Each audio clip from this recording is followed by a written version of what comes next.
Okay, I'm very excited to welcome our two lecturers tonight who are here to discuss the Bayside Pollinator Project. This is a local project that was funded in part by the Sequoia Parks Youth Conservation Grant.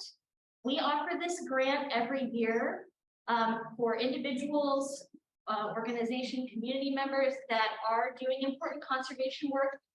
So look for that application every January. We are just finishing up with our big review for this year. We're really excited about the projects that we awarded so far.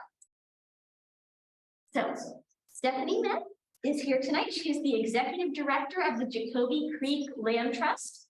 She has extensive experience working in place-based nonprofit organizations in rural settings. Partnerships and pollinators are her passion. And as the executive director for Jacoby Creek Land Trust, Stephanie has been developing partnerships within the local community to restore and steward the land and water within the Jacoby Creek watershed. Stephanie earned her bachelor's degree in history and linguistics from the University of Michigan and completed her master's degree at Northern Arizona University in rural geography. We also have Sue Moore. Sue is the volunteer leader of the Jacoby Creek School Garden. A former classroom teacher and lecturer, the garden is now her outdoor education space. She lives in Bayside with her husband, dogs, and a flock of fowl. All right, so without further ado, Stephanie. Yeah, thank you for those introductions, Ruth. Really wonderful. And got info for the talk up on the slide, but I think we're ready to go to the next one. So this project came out of a grant from that Ruth was talking about from the Sequoia Park Zoo Foundation in the early part of 2019. We received a grant for $1,400. And our initial proposal when we sent that in was monarch butterfly based. So we proposed we're going to work with people in Bayside and we're going to plant milkweed everywhere so that we can support the monarch butterflies. And the foundation looked at this project and said, well, conceptually, we think this is really interesting, but we're concerned it may affect the sort of the timing of reproduction for monarch butterflies, and it may not be a good thing. So why don't you broaden your focus a little bit and look at all native pollinators and native plants, and see if you can work with the project in that way. And the focus was to work with our community and encourage people to plant native plants to benefit native pollinators and learn about these plants, make it very, very easy. They're natives, they grow here. It's it's easier than you think, and propagate those native plants and then run a series of programs so people can learn about them, learn their benefits. So we got the funding. We were so excited. We did a lot of community outreach. We formed different partnerships and said, well, in 1 year we're going to hold a workshop, and people are going to learn about all types of pollinators, brown bees and bats and birds and all these different things. Build bird houses. So we met monthly. We got everything ready. To have a full day of events, and the plants were there, and we were ready to go for March 2020.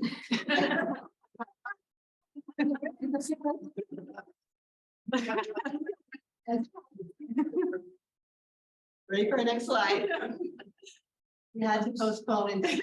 So we were ready to go 3 days before the event. We got the governor's order, no more than 50 people, and thanks to Sue, we had the Bayside Community Hall ready for the event, and it was a no-go. We had to, just as everybody in the community did, we had to take a moment, figure out what we were going to do and how we were going to move forward.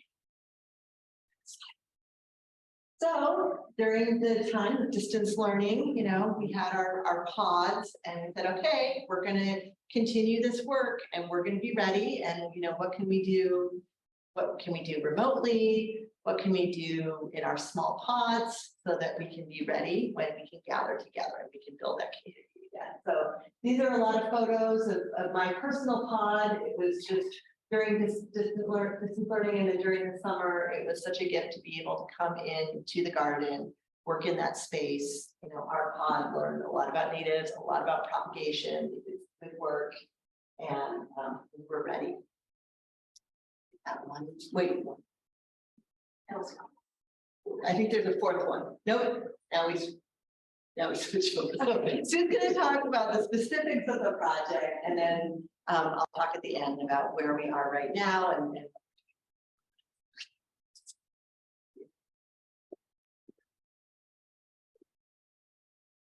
so I'm Sue Moore, and just as make it very clear from the beginning, I'm not a native plant specialist. I'm not a horticulturalist. I'm actually a humanities and administration major and a teacher who volunteered in 2009 to move the hose pipes when the school garden was founded. So I do not lay claim to being an expert in any of this, but what I do is I spent my entire life working in one capacity or another with children and young people. So that's the caveat in case you ask me any complicated questions about taxonomy and plants, because not my area. So the Bayside Pollinator Project. Just to give some context, the Jacoby Creek School Garden is actually on Old Arcata Road. It's approximately the 1600 block, and it's on the west side. It is bordered on the south by willows that extend all the way down into the wetland. The west end of the garden is completely exposed. It basically goes, the fence is there, the wetland pond is there, and the bay is out there across the freeway. And it's also completely exposed on the northerly edge, which makes it a very interesting garden with the winds. It's a converted steer field that was fenced in May 2009 after a long process with parents and the former superintendent of the school when they went through this process to get the land, and it's leased from the city of Arcata, with whom we work in a partnership for the lease. So it's 10,000 square feet of fenced area, and it is fenced because of deer. So far, we have not had a deer in the garden, which makes a huge difference, because if you're going to have native plants, you just don't need to have deer around them. As far as I'm concerned. So the Bayside Pollinator Project, in a sense, started a long time ago by accident. In 2010 and 2011, we were struggling on the south side of the garden. It was just wet, and we had no idea what to do with it. And so someone suggested we started putting native shrubs in because that they would adapt really well. So with the kids, we started digging and we installed some native shrubs. We put in flowering currant, wax myrtle, twinberry, ninebark, and the usual early shrubs that do really well, and they thrived. And the beauty of it was, within 3 years, we found out that we had a really burgeoning habitat, and we suddenly had more bees, butterflies, birds. We set up a big a bird feeding area not long after that. But we weren't really focused on native plants. We were actually focused really on the children with vegetable gardening and everything else. And it was kind of interesting because we started installing more native plants when Monty Cade had Redwood, had the Lost Foods Nursery, and I met him at an event. And I started putting more in with the kids, and we kind of became more interested in them. So I started learning more. And I realized, and the next slide, please, is that if you look at the garden, so you look at this, which is completely just bare soil, and you see the slide that went before this. The extent to which the native plants have absolutely just enlivened and made the garden vigorous. It has been just a dramatic change.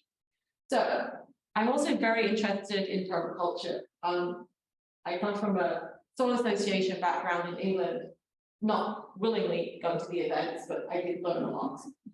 So all that thing was, it was useful in the end. So let's go back to wind and climate change. The garden is on a very windy aspect. If you can imagine, westerly and northerly, we have no shade, no shelter, nothing coming in from the winds. And so over a period of 3 years, we started building berms. We had to do something to move the wind in a way and protect ourselves. So I spent 3 years with other different people, and using permaculture principles, we made this massive berm on the north side. And it broke down. We used tarps in the final year to break it down. And the kids had a great time because they're moving all this debris and compost and everything as we did it.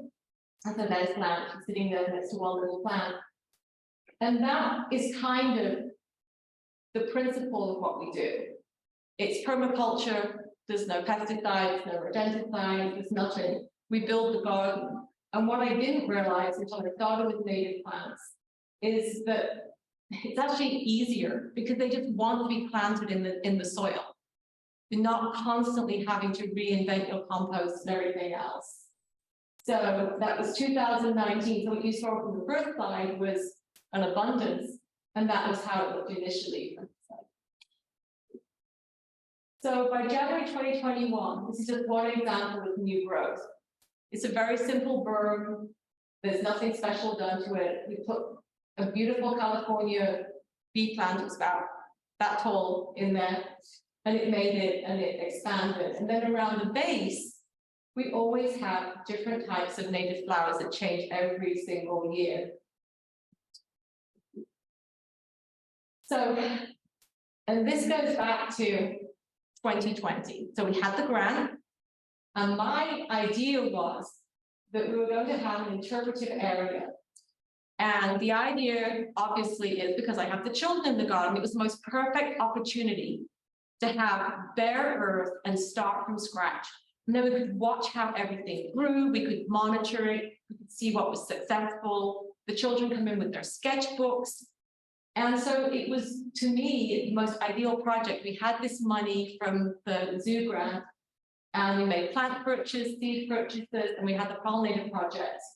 So the reason why I listed the plants is because people often said to me, and I feel the same way, that when I'm with native plants, and especially because I didn't grow up in California even, it's sometimes really difficult to understand what grows where and when. And I really wanted to encourage people to start planting native shrubs and plants and realize that things can go wrong as with anything, but they're incredibly rewarding. And for California coastal natives in Humboldt County, there are some that are just unbelievably hardy, they're effective, and they're essential. And they're essential because they provide the habitat for the native pollinators. So that was what we started off with.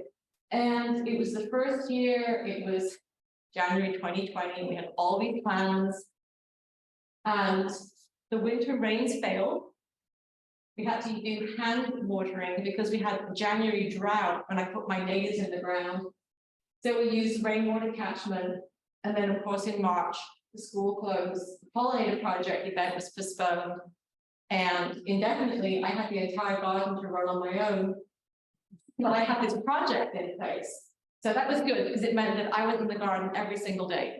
So that was a really good thing. It was good for me, and I met lots of people through the fence. So we had our own COVID community 6 feet apart. And it was actually very, very good for building community. Next, please. So this is January 2020, and Blanche likes to be in the garden all the time. She is our little bull. So this is all we had. It was that simple. I have no knowledge. We cleared this area. I got all the plants from Monty at Lost Foods Nursery. He came out and helped me, which was really generous of him. So I got the right things in place. And this was it. This was all it looked like. And the idea was that we'd monitor and we'd build. And one of the things I had learned the hard way was that I absolutely had to have wind protection for sensitive species. I'd already lost monkey flower. I'd lost loads of plants because the winds would just come in, often very unseasonally as well, which was frustrating because I thought I was doing it right and I wasn't. So that was what I started with. And it was just simply earth with lots of clay underneath it.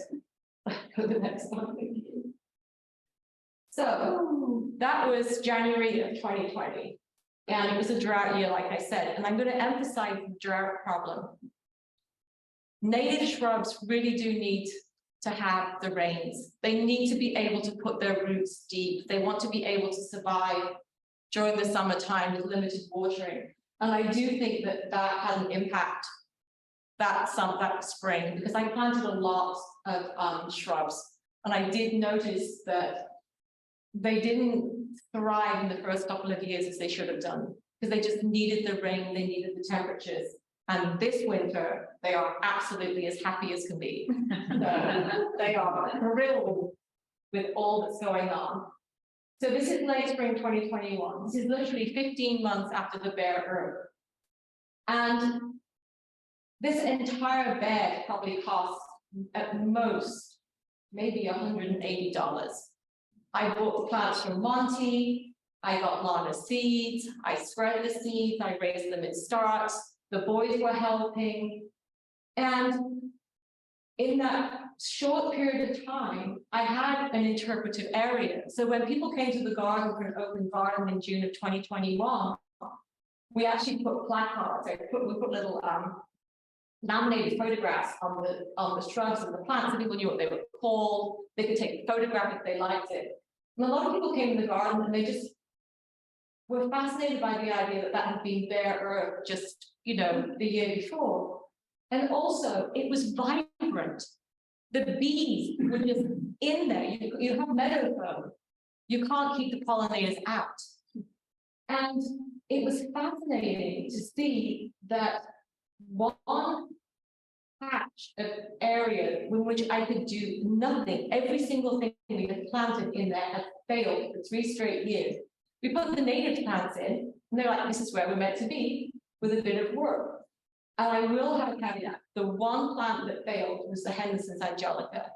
And the gopher that was responsible became part of the food cycle for the horse. So that was demoralizing. I actually really loved growing Henderson Angelica, so it's not happening again outside of the warehouse. So that was one caveat. So if you have a look at that, it's really simple. Camellia, poppies, meadow foam, Douglas iris, coyote bush. And the coyote bush is the best. It protects the sensitive species from the winds. So the thicky monkey flower continues to grow, and everything just kind of gravitated to its own place.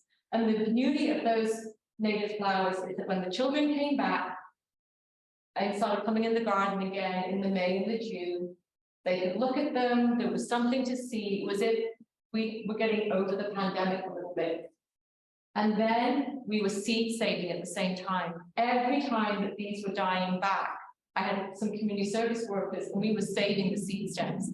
And we made seed packets, 400 seed packets for the children for the fall, because we had this abundance of basically heirloom hand-picked seed that was in the garden. So the benefit of the initial seed money from the zoo was that we could actually then distribute all these packets of seeds to the children. They could go and plant them. They had their own area.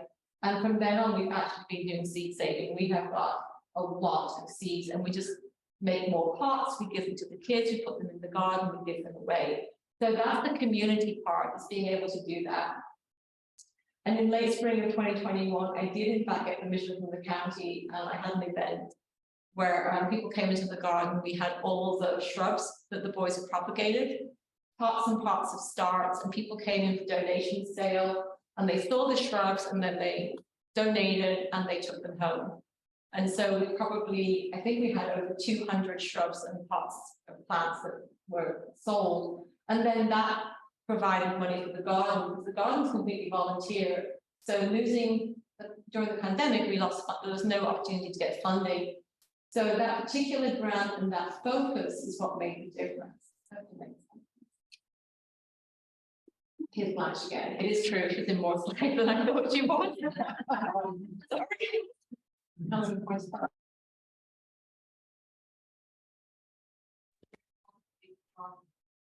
So, I'm sorry.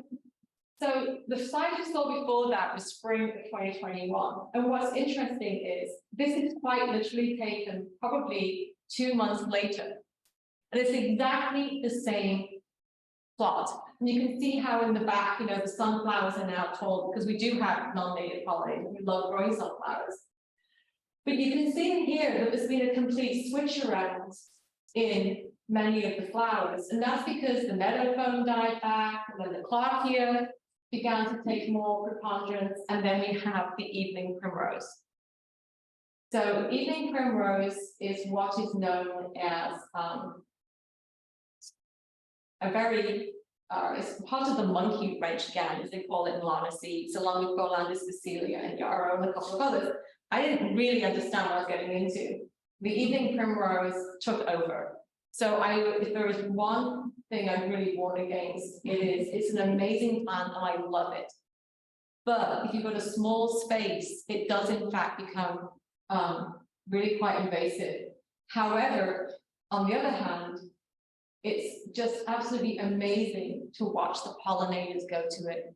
There is never a day when it's blooming. It will bloom through November when there isn't, someone visiting. There's bees, there's wasps.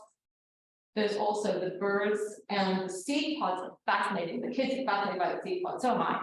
Because the seed pods dry up, and when you open one single seed pod, you have like a handful of seeds. So it's a great example of how it is that native seeds proliferate. And it's just kind of a fascinating process to be able to go through the planting all the way to the seed saving for the children. And if you also have a look, we have yarrow, there's a whole tangle of flowers in there.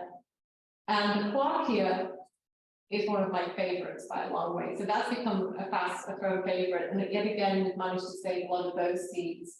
And the other benefit of having a bed like this is there isn't the same weeding. Once the plants are established, it's actually much easier to maintain. You can switch things in and out, but it's actually a successful process. And you can see how the peony bush and the evening primrose are kind of sheltering the more sensitive plants that are there at the front. So let's go back to this notion of pollinators. Pollinators need habitat. And like I said, from the first plantings of those native shrubs, we realized that something else was going on in the garden. And there's native habitat, but there's also the sense of constructed habitat. And one thing that's really interesting, and I know little about them, are the native bees. And a grandmother of some children at the school has been raising mason bees for over 30 years, and she offered us some tubes, and they're fascinating. They come and they're packed, and the mason bees are in there, and you put them into a box and you locate them. And so that's human constructed habitat, because the pollinators, when they come, they need to have a place to live. And so there's two types of habitat for overwintering. We have, in a sense, what I'm going to call the constructed habitat. And then I also have piles and piles of stems and debris. And so when I first started doing this, I did the usual English garden thing where I rake everything up, I put it on the compost. And then people kept reminding me, but you need to have habitat for the overwintering. So we started leaving huge piles. For example, sunflower stems are by far the best, and the kids pile them all up, and we have these beautiful overwintering areas. But we also have these too. And so we got this great setup. And Jim and I went in the next day, because we'll go in the garden every single day, and we will see what's going on. And all these tubes are all over the garden. We were really puzzled. Then the next day, all these tubes are all over the garden. So Jim set up the game cam. The starlings had discovered them. So, and I think within 24 hours of installing that particular frame, the starlings were in them, just tossing them. We put them all back in again, and then covered it with wire and this kind of rope, so the bees could actually move around.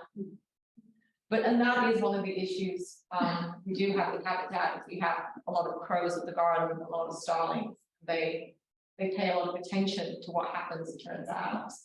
So They watch every single day. The sentinel crow sits in the alder tree and waits till I leave the car, and then they all show up again.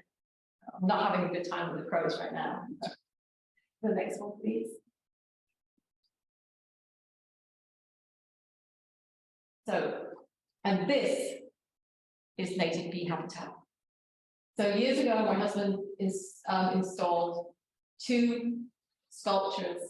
And in those days, we weren't allowed to have beehives in the garden. Now we can. We actually have 2 domestic beehives. But in terms of pollinators, they do need to have places. You know, I'm hoping that because we make so much effort to provide habitat of every kind and food, that we have more and will keep more, and that they're protected. And so this is it was installed over a decade ago now, and it does really serve as an area. You can actually have a look and you can see that the holes are plugged up where the bees are, and the kids love it because it's interesting. It's something that's different, it's creative. And then Jim put a couple of bee blocks on. Well, I realized when I was looking at this photo, and I love this photo, and I was writing the talk and everything, I was like, oh, it's so incredible, isn't it? That woodpecker is just fascinated by the sculpture. And then I realized, no, it's waiting for food. So inadvertently, turns out that the bee blocks, the nice little slant on it, looks like a bird perch, and the woodpecker is waiting for lunch. So I was a bit slow on that one. It took me a couple of years to realize what I was actually doing. But the really positive thing about those high spots is that the red-shouldered hawks love to sit on them. And so anywhere in the garden where we've got perches, we have all sorts of branches, and we have bird houses, tree swallow houses, these 2 high sculptures, and we have the hawks. And I bring that up because I'm a real advocate for raptors are the solution. And if you have the habitat and you have the perches and you have the space, they will do the work for you. They are very good at capturing the bulls, the gophers, and on one amazing occasion, a wood rat. So that was pretty impressive. I'm a very passive bird, but it's very exciting when the racist children hawk goes down and catches a wood rat, puts it on the alder. So they don't, but in all seriousness, they really do the hunting, and there is no need to putting poison or rodenticide down anywhere, anything that's harmful. It's completely unnecessary. So we have the bee houses, and go to the next slide, please. In terms of pollinators, this is what you get. So these are bee blocks, and my husband does all of this work and all the photography. So these are leaf cutter bees, and they are using the houses. And these are, I think these 2 are actually fairly, are the 2 on the Alstroemeria box? Yes. Where the children's, yeah. So these, and these, you know, we have children in the garden who are 5 years old. And so they can see these, they're eye height. And they can actually have a look at them, and they can inspect them, and they can see if something's in there, if something's going in or coming out. And it's working with pollinators with children. Much of it is just passive. They're in the garden, they're observing, they're helping, they're digging, they're weeding, they're talking, and we'll guide them with activities. But a lot of it is they're just watching. They're seeing what's going on. They ask a question. They're curious. So having that opportunity to just be in an environment with all these things around you that are interesting, it gets them engaged in the process. And so I think this is an absolutely beautiful photograph because we have the close-up. And again, if you install this kind of constructed habitat with your native plants, you get more to observe and more to learn. And so that's them using the house. And the next slide. So this is another leaf cutter bee. And they actually insert the fragments. So they fly around the garden, they select their plants, and then they literally cut into them, and then they remove the fragments and they take them back, and then they pack them.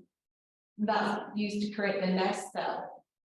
And which is pretty fascinating when you think about it. And also different species will live in the same block, which is why the diameters range from 1/8 to 3/8 of an inch.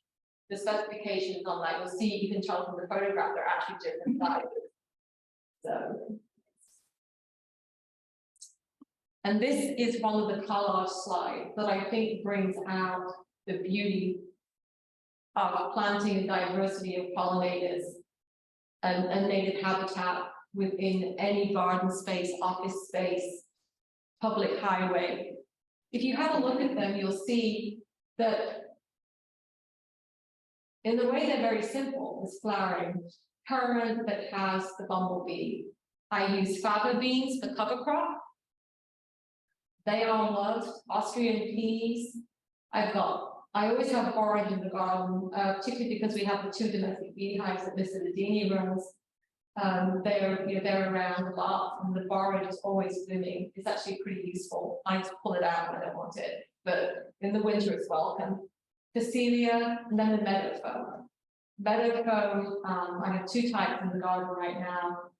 And it's amazing how there's little blooms, just always have something visiting. And then of course the California poppy. And the children love the poppies because of course, they have all the pollen and they have those vivid sacs when they fly and they've been in them.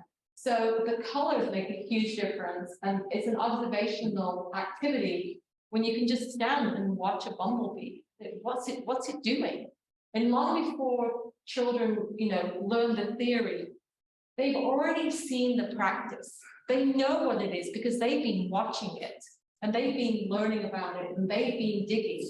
And they have that amazing physical muscle memory that later on can get translated into more abstract knowledge.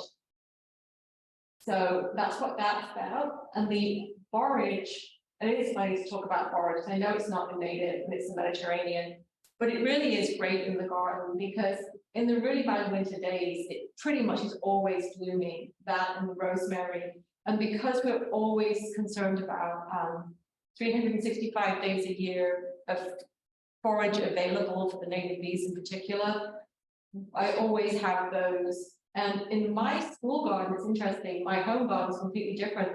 The flowering currant, Mietz sanguineum, that particular one, that photo's taken of, starts blooming in January.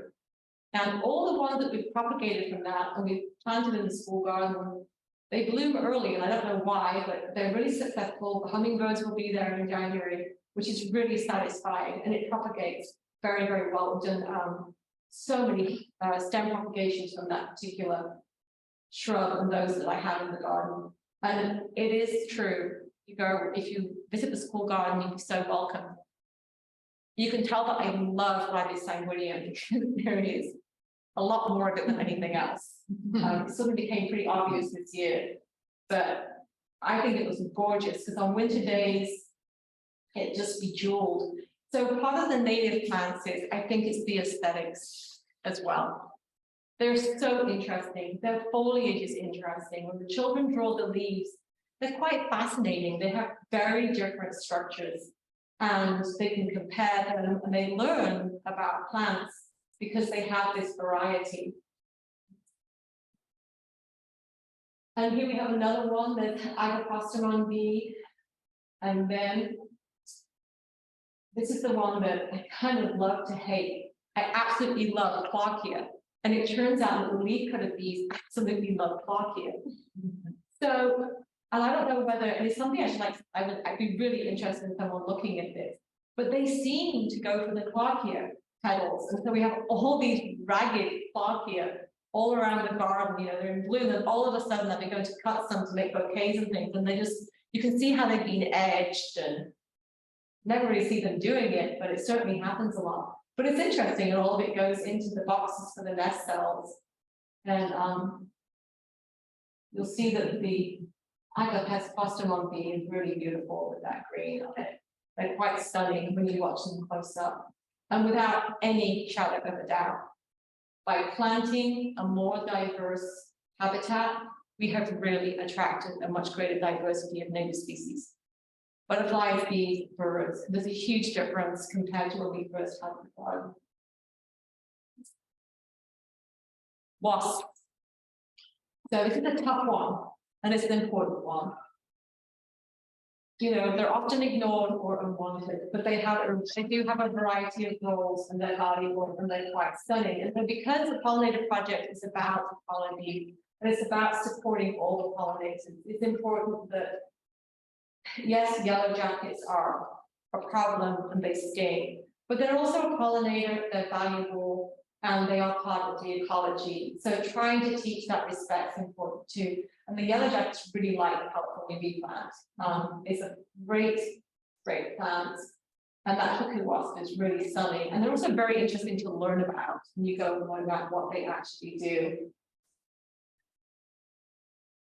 And then butterflies. So Stephanie explained at the beginning the Monarch project. And it became quite a learning experience for me about when things, you know, don't quite go right. I learned a lot from it. And Jim, who built this beautiful planter box for the monarch, for the milkweeds, using the life cycle of the monarch, which is why it's had those beautiful stencils on it. And so we just put soil in and we planted native pollinators. It made no difference. We just found all these different types of seeds from Lana that said that they were great with butterflies. And every year we put new seeds into those boxes, and they're stunning. It does have a polycarbonate back because a lot of it turns out, I don't know whether it's just me or the garden, but a lot of the butterflies supporting pollinators, they seem to be quite sensitive and they don't like the wind as much. So I try to plant them within sheltered spots, and putting them in that box with the polycarbonate backing, you know, polycarbonate you really don't see, they have a lot of shelter from the wind and they're supported. So that's a useful trick, is to use polycarbonate and try and do a protector. So back to butterflies. Butterflies are just beautiful. And these are just, you know, 3 of the different species we have in the garden. We have the buckeyes, they love the rosemary. We have the painted lady on the aster. And of all the plants that I think are so worthwhile is to grow tall and low growing asters. They tend to grow at different times. So you can have about 4 months of asters if you have the low growing, and then you have the tall one. The tall one in the school garden usually does not die back and stop, it doesn't normally stop blooming until probably close to Thanksgiving. And it's absolutely filled with pollinators. And then we get the birds on them, and then you can actually propagate it as well. And then, so I don't like the wild radish at all. I would tear every brassica out if it's wild, except for the fact they're a pollinator, and they're very, very necessary. So unfortunately, it means that when they seed, we spend vast amounts of our energy pulling the starts out from where we don't want them. But they are really important, and now I kind of have an area where they live where I can tolerate them. But they're important, especially because they have anis swallowtails on them. And this is just another, you know, the often forgotten pollinators, the moths and the flies, but they all have their own unique roles, and they tend to favor certain plants, the wallflower, and then of course we have that beautiful moth, which sitting probably on an aster, I think. So, and then the meadow foam attracts a lot of the flies, and I'd like to know more about that. Birds, habitat. We have lots and lots of bird feeders, and we have 3 areas actually. And then our deliberate feeders. They're the feeders that we use for Project Feeder Watching to keep habitat for the birds for the entire winter, especially this winter. This winter has been brutal. So they've been going through an inordinate amount of suet and top quality fruit and nut seed because they're really struggling. And the great thing about the birds is that when you have your ecosystem, you have your insects, so you get your tree swallows. The hummingbirds are in the garden year round, pretty much. Evening primrose, flowering currant, and they love columbine. The last year I managed to raise columbine, I was really happy to see the hummingbirds like it too. And that's just the natural perch. It's branches that are affixed to a tree swallow box. And they're in the garden. They've just come back today above the garden, which is great. Birds in the garden. So some birds are pollinators, not all birds are pollinators, but they live in a rich ecosystem. And part of having a rich ecosystem is you have the food for the birds. And I love this photograph of the crab spiders because the children love the crab spiders. They love the crab spiders, the pumpkin spiders.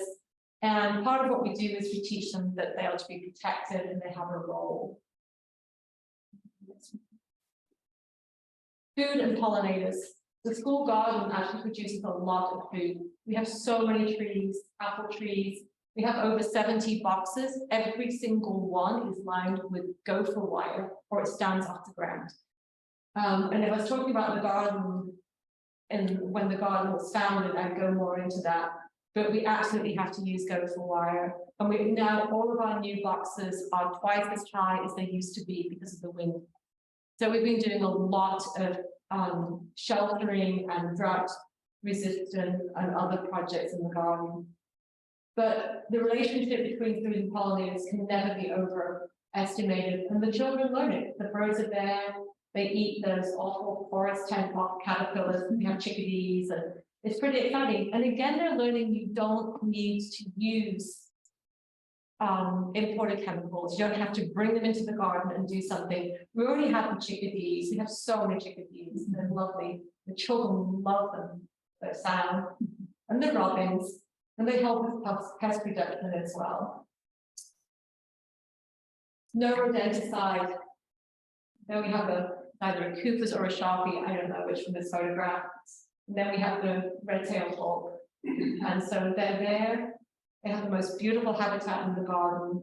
They're in all the time. We run Project Feeder Watch, and we have an amazing diversity of bird species. And it's all part of the richness of having a very natural ecosystem where you can put together your native plants, your vegetables, your trees, and everything, and it works. That's it. Oh, sorry. No, that's the last problem. Sorry. And this one is kind of a crazy photo. It was an amazingly composted area, and we put lots and lots and lots and lots of wildflowers in it last year, and we grew so many vegetables, and we're still growing vegetables now. They are completely compatible, and they actually help each other. So.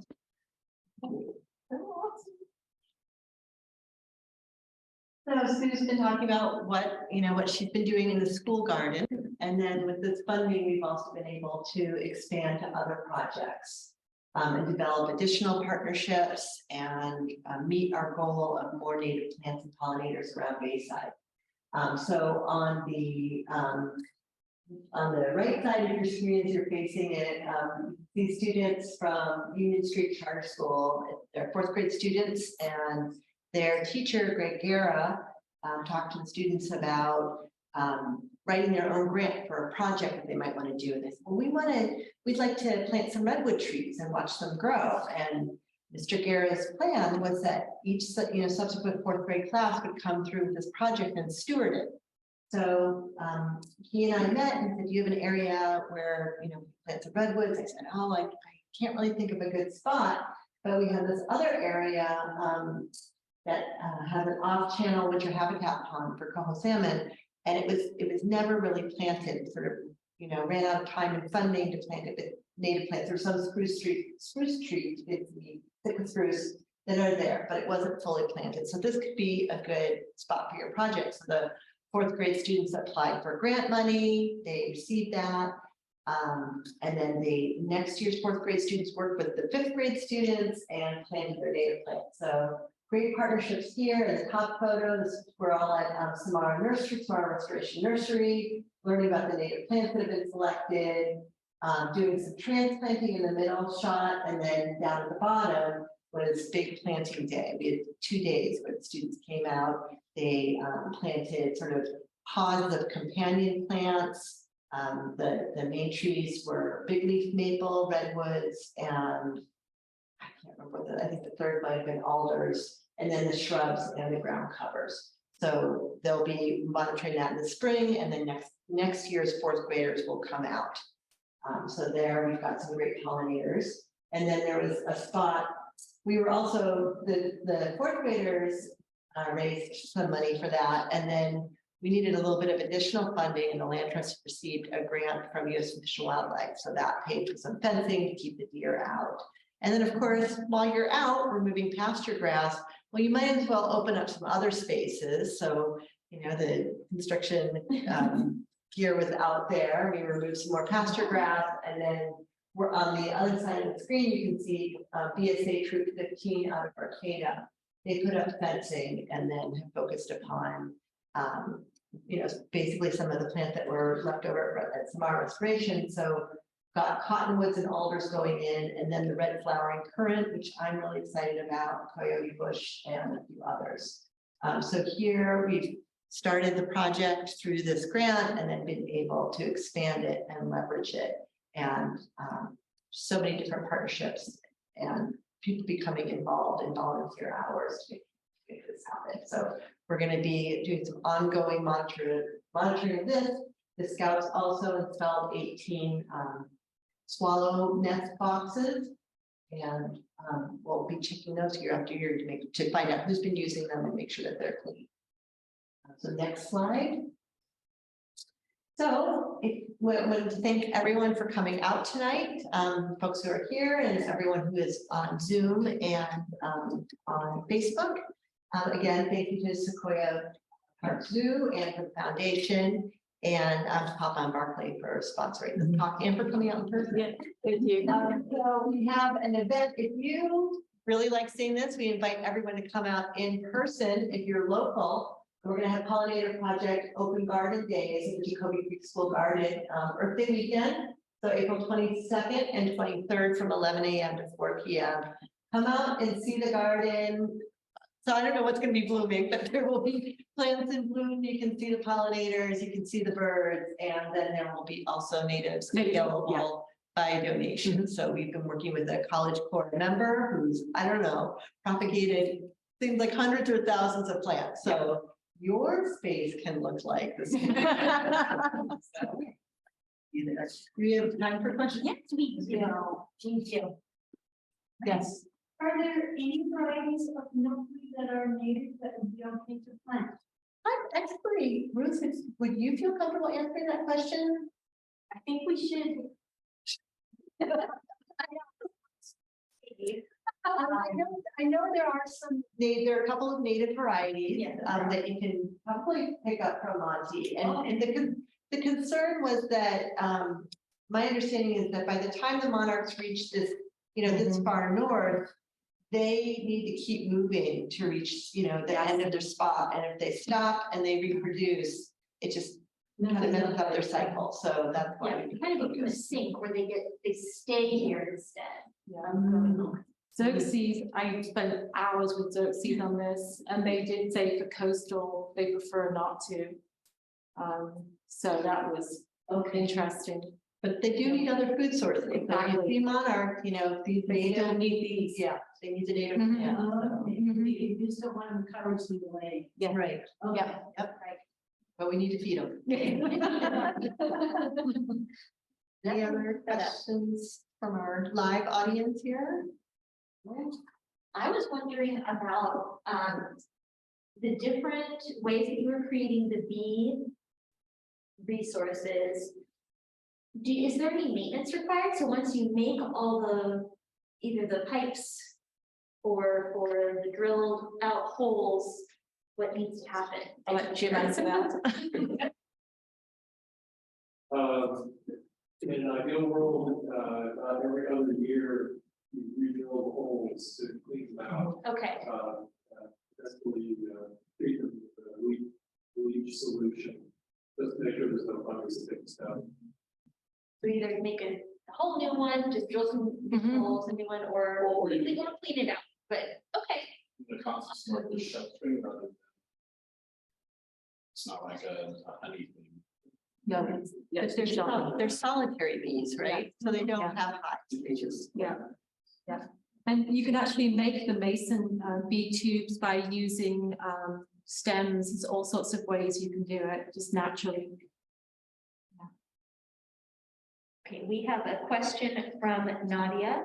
What year is the planting project with Union Street Charter School on? And what future do you see for this project? So they're on year 2 of the project. Year 1 was research and project development and fundraising. They just got their plants in this past fall. Because they're planted very close to the creek and next to the pond, there were some flooding issues. So we're going to do a little bit of maintenance in a couple of weeks. And then both the students and Mr. Guerra anticipate that this will be at least a 20-year project, and we hope even beyond that. In the way I've sort of proposed it to the students that this is a living time capsule. So, you know, they've made their plans, the plants are in, and they can come back in 5 years and 10 years and 20 years and see how their plants are doing. And on the day of the planting, that's what I was hearing from them, that they were really excited about. I can't wait to come back in X number of years. So that's been really satisfying. And Christina would like to know what the volunteer opportunities are like. Sounds so fun. People want to get in on it. That is a great question. We do periodic events. A lot of times we're focusing on invasive removal at the Land Trust. So we've got a couple of events coming up with the watershed stewards. We anticipate the Sunday after the 23rd, so that would be April 30th. And then also May 26th. So that would be an opportunity to come out, do some invasive removal, learn more about natives, because once those invasive plants are removed, it's really benefiting the native plants.